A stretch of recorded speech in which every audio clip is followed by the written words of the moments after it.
എല്ലാറ്റിനെയും കവർന്നെടുക്കുന്ന കാലമാകുന്ന കാലനെ അതിജീവിച്ച് കാലാധിപത്യമായി നിലകൊള്ളുന്ന ഒരു രാഷ്ട്രീയ പ്രസ്ഥാനമാണ് കോൺഗ്രസ് എന്ന് പറയുന്ന രാഷ്ട്രീയ പ്രസ്ഥാനം. ആ കോൺഗ്രസ് ആണ് ഈ രാജ്യത്തിന് സ്വാതന്ത്ര്യം നേടിക്കൊടുത്തത്. ഒരു പക്ഷേ കോൺഗ്രസ് അതിന്റെ ഗർഭപാത്രത്തിൽ ചുമന്നുകൊണ്ട് നടന്ന് നൊന്ത് പ്രസവിച്ച കോൺഗ്രസിന്റെ കുട്ടിയാണ് ഇന്ത്യ.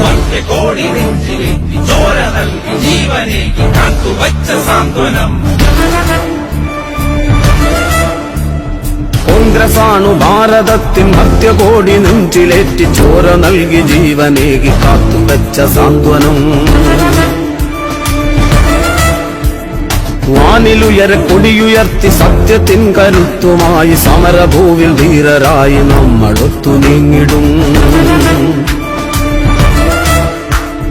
കോൺഗ്രസാണു ഭാരതത്തിൻ മധ്യകോടി നെഞ്ചിലേറ്റി ചോര നൽകി ജീവനേകി കാത്തുവെച്ച സാന്ത്വനം.